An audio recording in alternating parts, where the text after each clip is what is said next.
Hey everyone, and welcome to another deep dive made just for you, Vintage Car Chronicles listeners, over on Spotify. Sounds good. Today we're taking a look at the Citroën SM, Ooh, a car that, well, that's a special one. it really dared to be different. Yeah. You know, if you're thinking about those classic Citroëns with their quirky comfort, Yeah. the SM might come as a bit of a surprise. Right. It was Citroën's big attempt to break into the luxury grand tour market. Head-to-head with Jaguar and Maserati. Exactly. It's a pretty audacious move. It is a fascinating story, especially when you consider that France, after the war, their luxury car industry was practically non-existent. Yeah, why was that? All because of some really heavy tax laws. Oh, wow. So for Citroën to jump into this market with Project S, Right. which is what the SM started as, it was really bold. Okay, so let's rewind back to the early 1960s. Okay. What was Citroën going for with Project S? Were they just trying to make a sportier DS, or was there something more going on? Initially, the idea was to create a sportier, more luxurious version of the DS. Okay. But as the project evolved, it became something completely unique. Oh, wow. They realized they needed a powerful engine, something prestigious. Right. And that's where Maserati enters the picture. Yes, the Italian connection. I've always been curious, how did Citroën end up buying Maserati? Wow. And what role did Maserati play in shaping the SM? Well, in 1968, Citroën bought Maserati specifically to get a top-tier engine for the SM. Wow. They needed that Italian touch, to give this grand tourer the heart it deserved. I see. It's funny, even the name SM has some mystery around it. Really? Some say it's System Maserati, others Sports Maserati, even Serie Maserati. Some even think it stands for Sa Majesté, meaning Her Majesty in French. Wow. Her Majesty. Yeah. That's a pretty fitting description, especially when you look at all the cutting-edge features the SM had. Yeah. Let's talk about the technology that made this car so revolutionary, and maybe a little infamous, too. What made the SM stand out in terms of innovation? Well, one of the key things was the hydro-pneumatic self-leveling suspension. A real Citroën signature feature they took from the DS. Yeah. Imagine a ride so smooth it feels like you're floating on a cloud. Oh, wow. But they didn't stop there. They introduced the DIRAVI steering system, speed-sensitive, self-centering, designed to almost completely get rid of feedback from the road. Really? It was radically different from any other steering system at the time. Hold on. So you're telling me you could hit a pothole at speed and barely feel it in the steering wheel? Pretty much, yeah. That's wild. Yeah. But was this cutting-edge tech all it was cracked up to be? Were there any downsides? There were definitely some quirks, yeah. Like what? Well, the DIRAVI system, as advanced as it was, had a steep learning curve. I can imagine. Some drivers found it, unnerving how light and responsive it was. Okay. The feel was so different from what they were used to. I see. And then there were the maintenance issues. The Maserati engine, especially the timing chains, they were known for being troublesome. Oh, no. And it wasn't easy to find mechanics who knew how to work on the SM's unique systems. So it sounds like the SM was a bit of a paradox. Yeah. Ahead of its time, but maybe too complex for the average mechanic. Maybe. And it had a pretty good run in the U.S., It right? did for a while. What made America such a big market for the SM, and why was its success so short-lived? Well, the U.S. at that time had a much bigger appetite for luxury cars than Europe, so it was a prime market for Citroën. Okay. But to meet U.S. regulations, they had to make some changes. Yeah, I bet. The biggest one was swapping out those sleek, swiveling headlights. Right. They had to replace them with 4 exposed round ones. Yeah, I've seen pictures of those. It definitely loses some of its European style with those big round headlights. Definitely. It's too bad, because design-wise, the SM was in a league of its own. Oh, for sure. It really was. But even with the visual changes, the SM did surprisingly well in the U.S. It even won Motor Trend Car of the Year in 1972. Wow, that's a big deal. Huge, especially for a car that wasn't American. Yeah. But then it all ended suddenly in 1974. What happened? New bumper height regulations came in, Oh, and the SM's adjustable suspension just couldn't meet them. that's a shame. It's like the SM was so close to achieving greatness. It really is. Let's talk about that Maserati engine for a minute. Oh, okay. That unusual 90-degree V6 design. Hmm. What's the story behind this engine? So that engine was the brainchild of Giulio Alfieri, a brilliant engineer. He actually designed it using repurposed V8 tooling, Interesting. which explains that weird 90-degree angle between the cylinder banks. What's amazing is how compact it was. Built mainly from aluminum and mounted behind the front axle for perfect weight distribution and handling. Wow. But French tax regulations limited its size, which is a recurring theme in the SM's story, really. It seems like those regulations were always a problem for Citroën, so this engine ended up in other cars too, right? Exactly. The SM had a few different versions. A carbureted 2.7L, a fuel-injected 2.7L, and then later a bigger 3.0L, mostly with the automatic transmission. Okay. That same basic engine powered the Maserati Merak, and they even modified it for the Biturbo, which was a huge seller for Maserati. Wow, so this engine had a pretty diverse life. Yeah, it did. And get this, a few SMs even got a Maserati V8 and a twin-turbo V6 What? for speed record attempts. But those were super limited runs. That's incredible. So despite all the innovations and, its moments of glory, the SM's journey was cut short. What were the main factors that led to the downfall of this field icon? How should we remember its legacy today? Well, it wasn't just one thing. It was a whole bunch of challenges coming together. Okay. The oil crisis, Citroën's financial problems, Peugeot taking over, and Maserati production stopping, it all played a role. It was a perfect storm. It really was. People often blame the oil crisis, but it's not that simple. Yeah, I get that. Sure, fuel prices went through the roof and people started changing their buying habits, but lots of gas guzzlers kept selling just fine. And what's really interesting is that in the US, the SM's fuel economy was actually pretty good for its class. Citroën even used that in their ads. That's surprising. Yeah. So if it wasn't just the oil crisis, what else brought the SM down? Well, even before the oil crisis hit, Citroën was in a tough spot financially. I see. They'd invested a ton of money in developing rotary engines, and it didn't really work out. Ah, the rotary engine. That's a whole other story. It is. Maybe we'll cover it sometime. Yeah, we should. But anyway, the SM, with its high price tag and those maintenance problems we talked about, it already had a limited audience. Right. And then, when the U.S. market, their best chance for exports, basically shut down because of those new bumper rules, it was a huge blow. It was just a series of unfortunate events that Citroën couldn't overcome. It's almost sad to think about all the potential the SM had, Yeah. only to be cut down like that. But as you said, we should look at its legacy in a different way, not just by its sales figures. Exactly. The SM was more than just a car. It was a statement. It showed Citroën's commitment to innovation, their willingness to take risks, and their desire to create something truly exceptional. That's a great way to put it. They really dared to be different. And I think that's what still draws people to it today. It is. It really is. It makes you wonder what could have been if the SM had more time to evolve, to fix those problems, and to reach its full potential. It reminds you that sometimes the most memorable cars are the ones that don't fit into any neat category. Definitely. The ones that challenge conventions and leave a lasting impression. Absolutely. It really does. What stands out to you as the most important part of the SM's legacy? I think it's that bold engineering that the SM represents. It's a reminder that pushing boundaries and going for innovation, even when things are tough, can lead to truly remarkable creations, inspiring machines. That's perfectly said.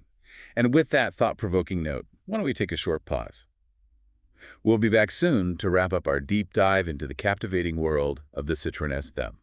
When you really dig into the SM sources, it's striking how much its reputation for complexity doesn't match up with the reality of its design.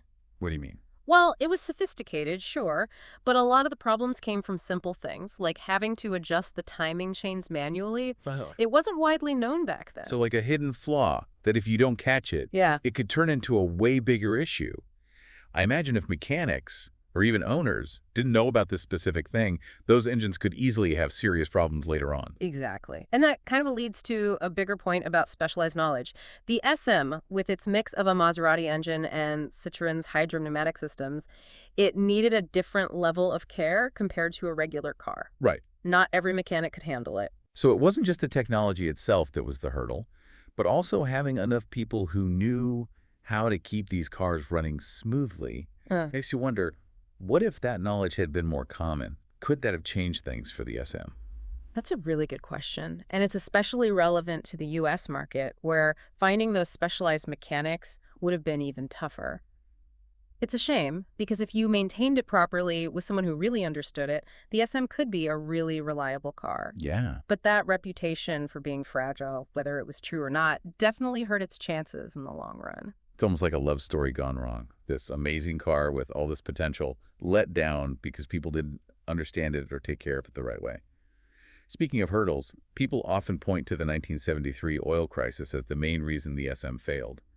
But you said earlier that it's not that simple. What are your thoughts on that? The oil crisis definitely played a role, for sure. Yeah, But to say that it single-handedly killed the SM is oversimplifying things. I agree. Gas prices went crazy and people changed how they bought cars. Right. But plenty of cars that guzzled gas kept selling just fine. Okay. And here's the kicker. In the U.S. market, the SM's fuel economy was actually pretty good for its class. Citroën even made a point of that in some of their marketing. That's so interesting. So if it wasn't just the oil crisis, what else contributed to the SM's downfall? What if they'd leaned into that fuel efficiency angle, during that time? Could that have changed public perception, maybe given it a longer life? Yeah, it's an interesting what if. Yeah. The reality is, though, that Citroën was already on shaky ground financially before the oil crisis even hit. Ah, They had put a huge amount of resources into developing the rotary engine, and it didn't really pay off the way they hoped. right, the rotary engine. That's a story full of both innovation and disappointment. It makes you wonder, if they hadn't put so much into the rotary, could those resources have gone towards solving the SM's problems, making it more successful? It's definitely possible, but we have to remember the bigger picture. The SM, because of its high price and the maintenance complexities, already had a pretty small target audience. Right. And then when the U.S. market, their best shot at exporting, basically closed down due to those new bumper regulations, it was a major setback. It was just one thing after another, and unfortunately, Citroën couldn't overcome them all. It really does seem like the SM was caught in a perfect storm, a victim of bad timing and maybe some bad decisions. And then, on top of everything else, there was the Peugeot takeover in 1974. Absolutely. Peugeot had their own plans for Citroën. Yeah. And the SM, with its complex and expensive ties to Maserati, it didn't really fit in. Right. It makes you wonder what might have been if Citroën had stayed independent. Could they have found a way to make the SM work, to refine it, and deal with those issues that ultimately led to its end? It's one of those great what-ifs in car history. But even though they stopped making the SM, its impact on the car world and its legacy among fans is undeniable. I completely agree. The SM wasn't just a car, it was a statement. It represented Citroën's commitment to innovation, their willingness to take risks, and their drive to create something truly exceptional. Yeah. It was different, and that's what still fascinates people today. It's a testament to the idea that sometimes the most memorable cars are the ones that break the molds, the ones that challenge what we think a car can be, even if they don't last very long. What do you think is the most important part of the SM's legacy? For me, it's that spirit of bold engineering that the SM embodies. It reminds us that pushing boundaries and pursuing innovation, even when it's tough, can lead to truly remarkable and inspiring machines. I think that's a great place to pause for now. We'll be back soon to wrap up our deep dive into the world of the Citroën SM. Welcome back, everyone, to our deep dive into the Citroën SM. We've talked about its origins, its revolutionary technology, and its journey through both success and ultimately its early end. As we wrap things up, I think it's time to shift gears a bit. Let's fire up that what-if engine and think about the paths not taken, the possibilities that could have been. I like that, the what-if engine. It's a powerful way to look at the SM's legacy. Imagine if Citroën had fixed those reliability issues from the beginning. Yeah. What if they hadn't lost the U.S. market because of those bumper regulations? Could the SM have become a symbol of French luxury and innovation, a true icon in the global car world? It's a fascinating thought, isn't it? And it's not just about the SM itself. Right. We see hints of other possibilities, too. Mm-hmm. Those amazing coach-built versions, talks of a four-door sedan, even that V8 prototype they were working on. It's like looking into a parallel universe where the SM took a different path, one that could have led to even more fame. Absolutely. Imagine a world where the SM was a regular sight in presidential motorcades, a symbol of French elegance and technological prowess. Cruising through Paris or showing up at the world's biggest events. Yeah. Or maybe becomes more mainstream, a real competitor to those German luxury brands. But still with that unique Citroën touch, that blend of comfort, innovation, and avant-garde design that sets it apart. It's really interesting to think about. These what-if moments, even though they're just speculation, they give us some valuable insights. They remind us that even when things look bad and the odds are stacked against you, there's always a chance things could have gone differently. Definitely. It makes you appreciate how random events shape car history. I agree. Yeah. And the SM story really highlights the risks that come with pushing the boundaries of innovation. Yeah. When you're trying to create something truly unique, to challenge conventions and change expectations, you're often going into uncharted territory. Right. And sometimes it doesn't work out the way you hoped. But even when things don't go as planned, there are valuable lessons to learn and inspiration to be found. Yeah. The SM, even with its flaws and its eventual end, stands as a testament to Citroën's spirit. Their boldness, their willingness to dream big and actually turn those dreams into a real, incredible machine. Exactly. And that spirit, that audacity of vision, is what continues to resonate with car enthusiasts today. Absolutely. The SM, with its unconventional design, its mix of French and Italian engineering, and its unwavering commitment to comfort and innovation, it still captures our imaginations. It reminds us that the cars that truly stay with us are often the ones that don't fit neatly into any category, the ones that challenge our ideas about what a car can be. It's a powerful reminder that innovation isn't always about instant success or selling a lot of cars. True. It's about pushing boundaries, challenging norms, and leaving a mark that inspires future generations. The Citroën SM may not have achieved the widespread recognition it deserved during its time, but its legacy, its spirit of innovation, and its captivating design continue to enchant and inspire us. Well said. The SM shows us that pursuing automotive excellence, pushing the limits of what's possible, is a journey worth taking, even if the road is bumpy and full of surprises. And on that note, we've come to the end of our deep dive into the Citroën SM. Yeah. We hope you've enjoyed this journey through automotive history, innovation, and the enduring allure of a car that dared to be different. Thanks for listening, everyone. And don't forget, a new episode of Vintage Car Chronicles is available every day, only on Spotify. So buckle up and get ready for another exciting ride through the world of vintage cars. Until next time, keep those engines revving.